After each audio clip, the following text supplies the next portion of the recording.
Olá a todos, como estão? Espero que estejam bem e que a paz de Deus esteja no vosso coração. É muito bom estarmos juntos mais uma vez, num domingo, para adorar ao Senhor. Gostávamos de encorajar-vos a entrar neste tempo com toda a alegria. Quero vos estimular para um tempo de muita alegria com este Salmo 100. Celebrai com júbilo ao Senhor todos os moradores da terra. Servi ao Senhor com alegria e apresentai-vos a Ele com canto. Vamos entrar na presença de Deus com toda a alegria e vamos servi-lo com toda a alegria também. Deus vos abençoe, vamos ter um bom culto.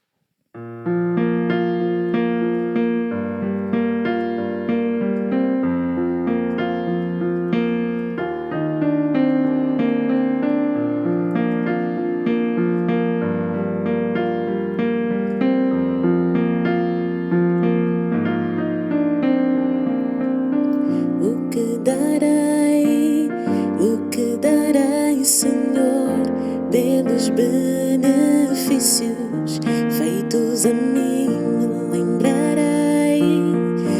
lembrarei, Senhor, das tuas grandes obras. Não há outro além de ti, não há.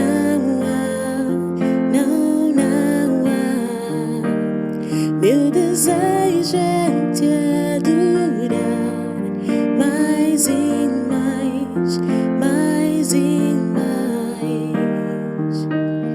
O que darei, Senhor, pelos benefícios feitos a mim? Me lembrarei, Senhor, das tuas grandes obras. Não há outro além de ti, não há.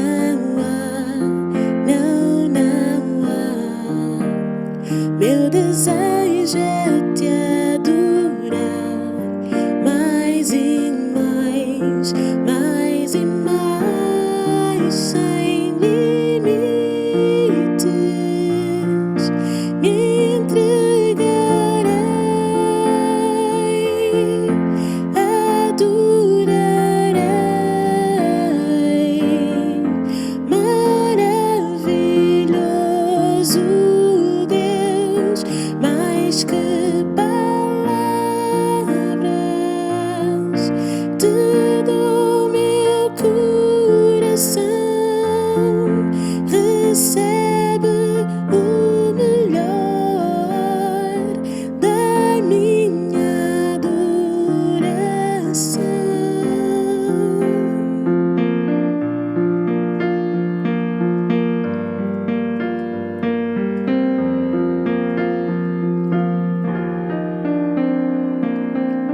O que darei, Senhor, pelos benefícios feitos a mim? Me lembrarei, Senhor, das tuas grandes obras. Não há outro além de ti, não há.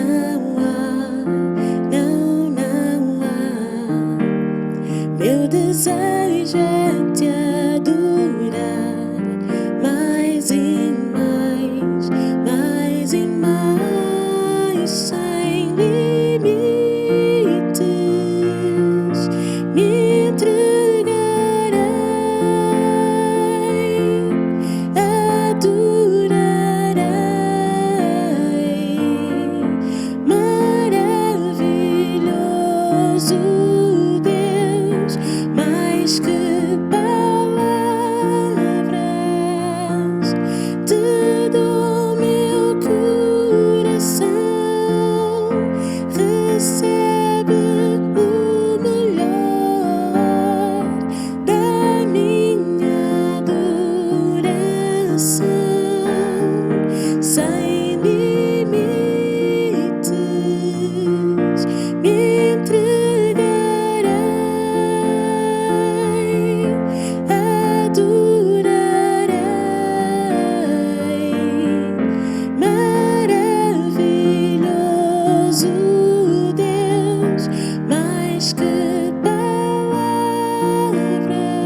que darei, Senhor, pelos benefícios feitos a mim.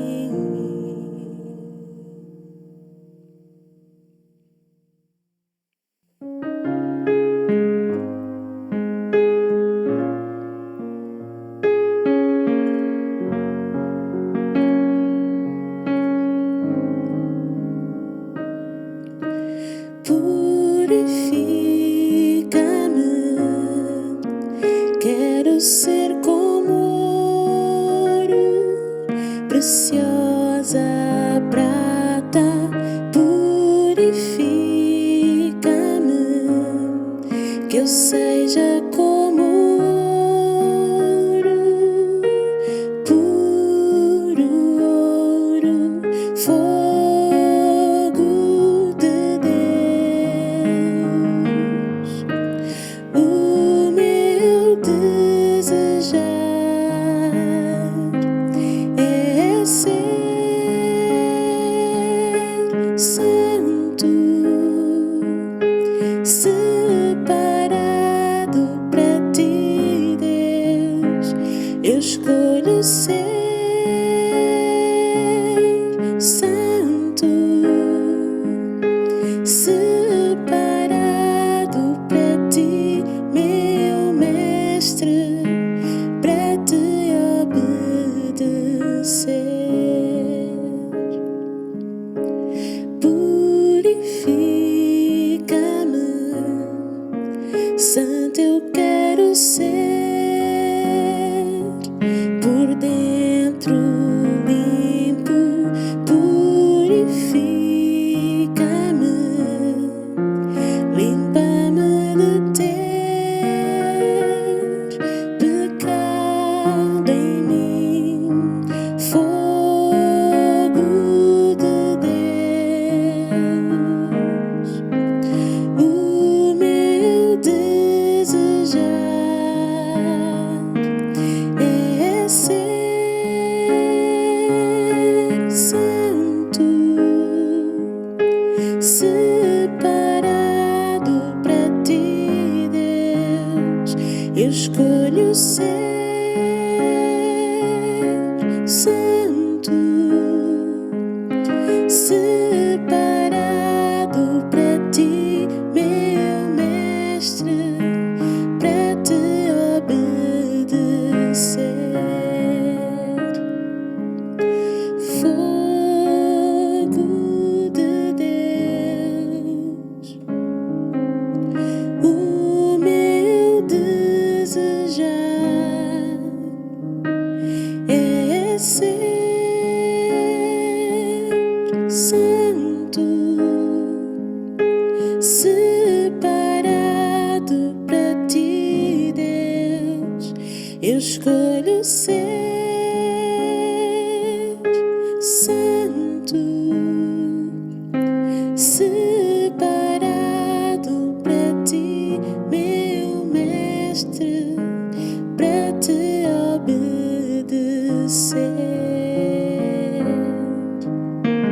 para te obedecer,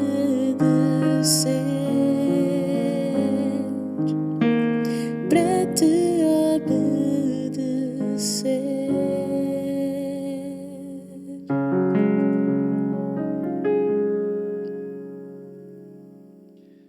Queridos irmãos, bem-vindos a mais um momento de mensagem, de partilha da palavra de Deus. Quero encorajar-vos com a palavra de Deus, a palavra de Deus que não passa, cujo valor não se perde com o tempo.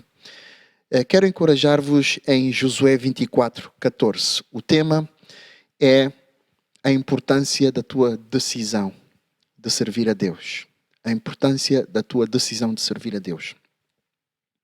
Eu acho que por vezes nós minimizamos a importância das nossas decisões e a força que uma decisão pode ter. Isto acontece por várias razões, mas por vezes nós estamos habituados a pensar que muitas das coisas que acontecem na nossa vida vão acontecer ou por força das circunstâncias ou até por determinação divina. E damos pouca importância a verdade de que muitas coisas, e eu diria até a maioria das coisas na nossa vida, dependem da nossa decisão. A nossa decisão tem grande poder e grande força. Não tem um poder mágico, não é nesse sentido que eu estou a falar, mas a determinação, a motivação que vem por detrás de uma decisão tem a capacidade de nos levar realmente a concretizar aquilo que nós decidimos fazer. Vamos pensar, por exemplo, naquelas pessoas que estão a lutar com algum vício, algum hábito prejudicial nas suas vidas. Muitas destas pessoas que passam anos a lutar com estas coisas, elas conseguem muitas vezes ultrapassá-las somente com a força da decisão. Muitas vezes recebem ajuda de todas as partes, recebem ajuda no tempo, mas a ajuda não chega até o dia em que elas realmente decidem abandonar aquele hábito. E a sua decisão tem força suficiente para ajudá-las a ultrapassar aquele hábito. Não só nesse tipo de situações, mas também em outro tipo de situações, quando nós queremos concretizar alguma coisa, nós conseguimos realizar até coisas extraordinárias na nossa vida pela força da nossa decisão.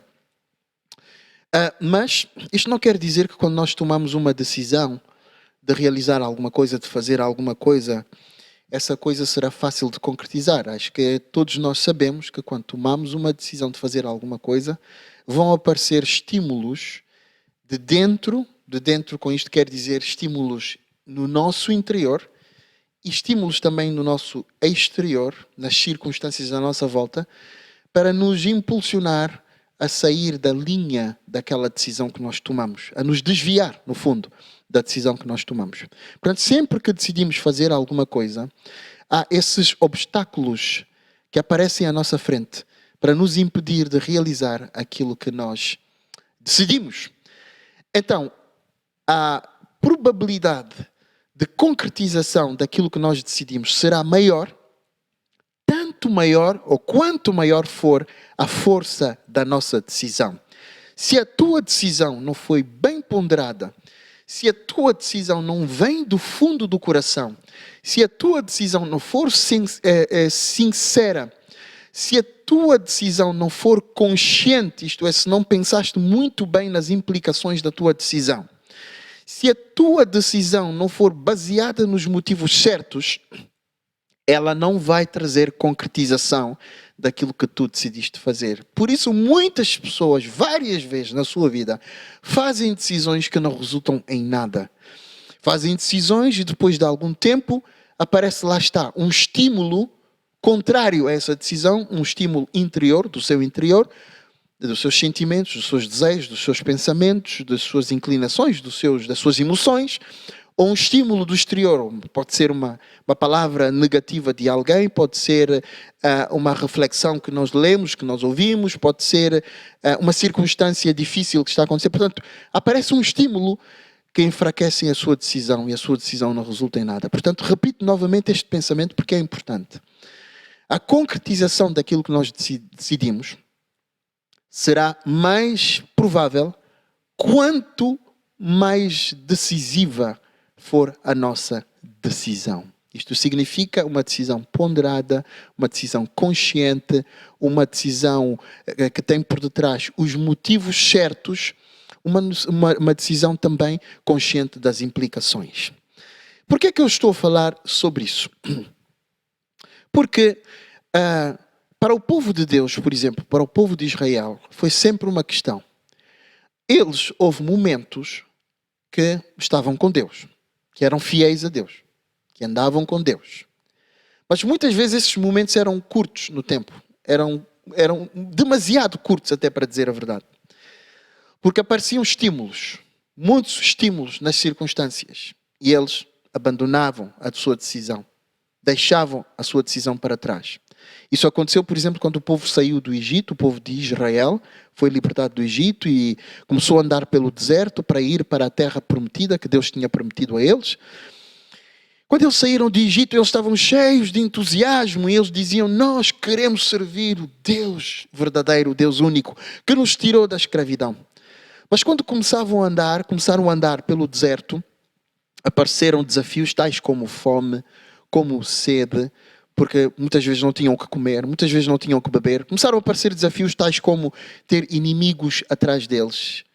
Começaram a aparecer até outro tipo de tentações, tais como a tentação de começar a adorar ídolos, de fazer estátuas para os adorar, porque era uma prática comum a quase todos os povos que estavam à volta de Israel naquela época. Portanto, fazia parte da cultura adorar deuses feitos, não é? Inventados por homens, no fundo, deuses feitos com imagens e com estátuas. E, portanto, quando vinham estes estímulos, eles logo abandonavam a Deus. Deixavam de servir a Deus, deixavam de obedecer a Deus, deixavam de observar a palavra de Deus, os mandamentos de Deus, deixavam de ter confiança em Deus e recuavam, voltavam para trás. E houve um momento decisivo da história do povo em que eles finalmente entraram na Terra Prometida. A entrada na Terra Prometida não foi fácil. Encontraram mais uma vez povos que tinham suas tradições, suas culturas, povos que tinham práticas pagãs de adoração a outros deuses, sacrifícios de seres humanos, uma série de coisas horríveis que estes povos praticavam. Portanto, encontravam povos nessa terra onde eles estavam, mas houve muitas lutas, muitas batalhas. Eles conseguiram vencer muitos desses povos, conseguiram expulsá-los, tirá-los das terras, conseguiram ocupar as terras, conseguiram organizar as terras, conseguiram organizar-se como nação. E chega um momento-chave em que Josué, que era líder na época, quer estabelecer aquilo que era mais importante para o povo, que era a sua comunhão com o seu Deus. Josué queria estabilizar a comunhão do povo com o seu Deus. E nesse momento em que ele queria fazer isso, ele fez-lhes refletir em tudo o que Deus tinha feito por eles.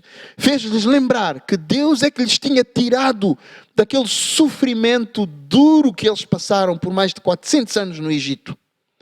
Fez-lhes lembrar que Deus lhes deu promessa de lhes levar na terra prometida e que cumpriu essa promessa. Fez-lhes lembrar também que foi Deus quem os livrou várias vezes dos inimigos, quando eles ainda estavam na travessia do deserto. Isto para lhes fazer lembrar quem era o seu Deus. Que o Deus que eles serviram no passado era um Deus verdadeiro, era um Deus único. Todos os outros deuses eram uma invenção, uma imaginação das pessoas. Que aquele Deus era o verdadeiro Deus. Portanto, fazendo-lhes lembrar de todo esse passado, de toda essa trajetória, ele faz-lhes um desafio. No capítulo 24, versículo 14. Ele diz assim: agora, pois, temei ao Senhor. Temer ao Senhor significa reverenciar ao Senhor, reverenciar Deus. A ideia de temor não é tanto a ideia de ter medo, aquele medo que nos faz, por exemplo, o medo que nos faz fugir dos perigos ou nos faz fugir do mal. Não é este tipo de medo, não é este tipo de sentimento que Josué está a estimular aqui, quando ele fala de temer ao Senhor. Mas ele está a falar de respeito por Deus ser quem Ele é, reconhecimento de quem Deus é, reverência, devoção por Deus ter autoridade absoluta e máxima por ser Deus. Então ele está a dizer, no fundo, coloquem Deus no seu lugar. Ele é Deus, Ele é Senhor de tudo. Tudo o que existe foi feito por Ele. Nada do que existe por acaso. Foi Deus quem o fez. Ele é a razão por que nós vivemos.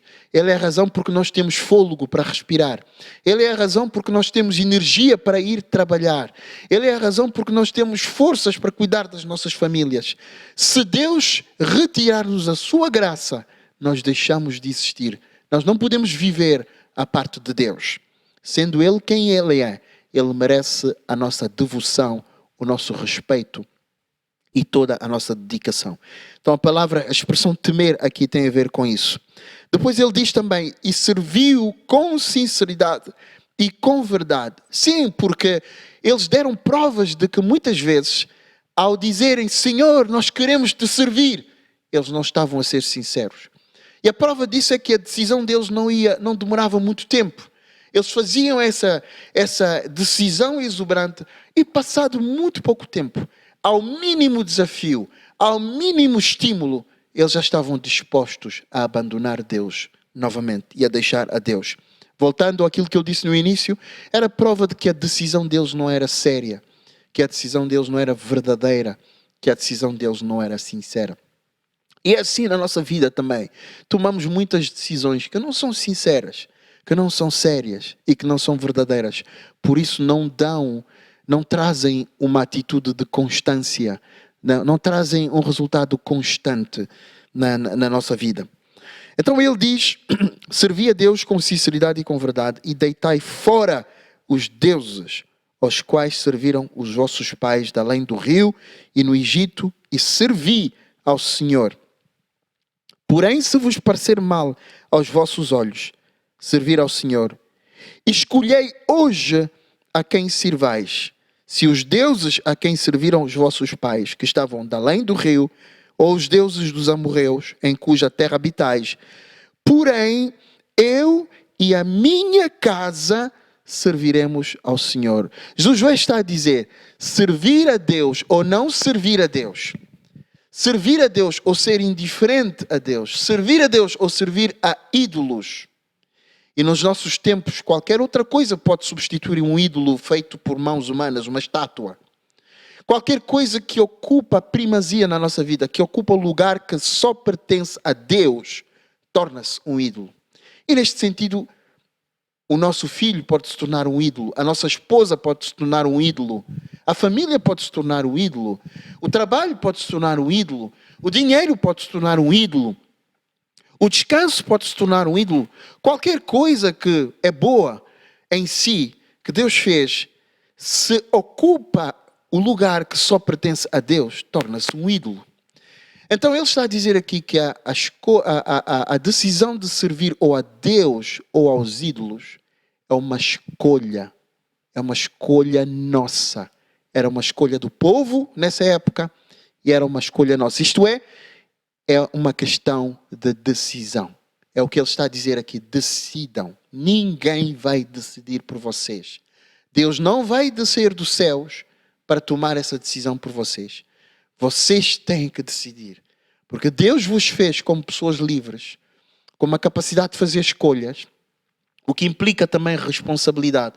Porque as escolhas que nós fazemos têm responsabilidade, trazem consequências. E Josué aqui está a dizer, escolham a quem vocês querem servir. É uma escolha vossa. E ele diz o seguinte, algo que é muito importante. Se vocês todos optarem por servir aos deuses, fiquem a saber que eu e a minha casa, nós optamos, escolhemos, decidimos servir o Deus único e o Deus verdadeiro. Sabem o que é impressionante aqui, interessante aqui? Josué está disposto a fazer parte de uma minoria, ou se necessário for, a ficar sozinho na sua escolha, na sua decisão. Por quê? Porque ele estava bem ciente e bem consciente da decisão que estava a fazer. Ele sabia que a decisão de servir a Deus era a decisão mais importante que ele podia fazer, porque significava servir o Criador de tudo, o Senhor de tudo e a razão dele viver, a razão da sua existência. Portanto, servir a Deus não é um desperdício. Servir a Deus, decidir servir a Deus não é uma perda de tempo.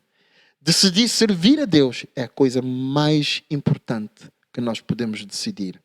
Agora, nós podemos nos questionar na prática como é que nós podemos decidir servir a Deus. Bom, eu devo esclarecer o seguinte, quando esta expressão surge na Bíblia, servir a Deus, às vezes pode surgir no contexto de servir numa tarefa específica. E quando assim é, normalmente a Bíblia vai descrever esta tarefa, ou esta responsabilidade, ou este ministério, ou esta forma concreta de servir. Mas muitas vezes, quando aparece como uma palavra isolada, ela significa, no fundo, servir com toda a tua vida. O que é que isto quer dizer? Todas as coisas que tu fazes devem ser feitas com a intenção de adorar a Deus. Devem ser feitas com a intenção de serem agradáveis a Deus. Então, quando tu trabalhas na tua profissão, fazê-lo com a intenção de ser agradável a Deus. Quando tu, na forma como tu utilizas o teu tempo e geres o teu tempo, fazê-lo de forma agradável a Deus. Sabem, sempre me chocou e ainda me choca quando pessoas dizem: eu não tenho tempo para Deus. Eu não tenho tempo para servir a Deus. Choca-me porquê? Porque eu acho que esse discurso é incoerente com a verdade, com a realidade. Por que eu digo isso? Porque na realidade estas pessoas só estão vivas porque Deus o permite. Elas só vivem porque Deus o permite. Só têm saúde para poder dizer que não têm tempo para Deus porque Deus o permite. Podem trabalhar porque Deus o permite. Têm fôlego de vida porque Deus o permite. Existem porque Deus os criou. Então é um contrassenso dizer a quem lhes dá tudo isso, dizer: eu não tenho tempo para ti. Porque até o tempo é uma dádiva de Deus. Porque a Bíblia diz que se Deus quiser, Ele tira-te o seu espírito e tu deixas de viver. Isto é, Deus tem poder para decidir tirar a tua vida, hoje ou amanhã. Então a quem pertence o tempo, afinal? O tempo nos pertence a nós ou pertence a Deus?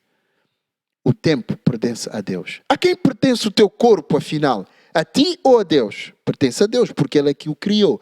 E se Ele quiser, Ele pode desligar o teu corpo. Porque Ele tem autoridade sobre a tua vida. A quem pertencem os teus talentos naturais? A ti ou a Deus? A Deus, porque Deus é que te criou e criou-te com esses talentos que tu tens. Ele é que te os deu. Ele tem poder para os tirar também. Porque Ele é que te os deu. Então os talentos que tu tens não são teus, são de Deus. A quem pertence a tua casa? A quem pertence o terreno que tu compraste? Pertence a Deus, porque Deus criou o mundo. Tudo é de Deus. Nós somos meros gerentes daquilo que pertence a Deus. E então faz todo o sentido. É coerente com a vida. É coerente com a verdade, com a realidade. Que nós façamos uma decisão como Josué aqui. Eu e a minha casa serviremos ao Senhor. Serve ao Senhor com tudo o que tu tens. Serve a Deus com as tuas finanças. Dedica as tuas finanças, uma parte das tuas finanças, para a obra de Deus, para aquilo que é prioritário para Deus. Dedica o teu tempo para aquilo que é prioritário para Deus. Dedica os teus talentos para aquilo que é mais prioritário para Deus. Quer saber o que é prioritário para Deus? Procura nas Escrituras Sagradas. Está aqui. Aquilo que são as prioridades para Deus estão aqui. Jesus disse: buscai em primeiro lugar o reino dos céus. E todas as outras coisas vos serão acrescentadas. E naquele exemplo Jesus está a fazer uma distinção entre as nossas necessidades materiais, porque Ele está a encorajar os discípulos a não viverem preocupados, ansiosos pelas coisas materiais. E então Ele diz no fim desta lição que Ele lhes deu: procurem em primeiro lugar o reino de Deus. E todas as outras coisas, referindo-se então àquelas coisas que poderiam ser uma preocupação, são as coisas materiais, vos serão dadas por acréscimo. Isto é, para além das coisas materiais, há coisas que são prioritárias para Deus. A tua dignidade humana, a tua vida, a tua saúde espiritual, a tua relação com Ele, a tua eternidade, onde tu vais passar a tua eternidade e como. Estas são questões prioritárias para Deus.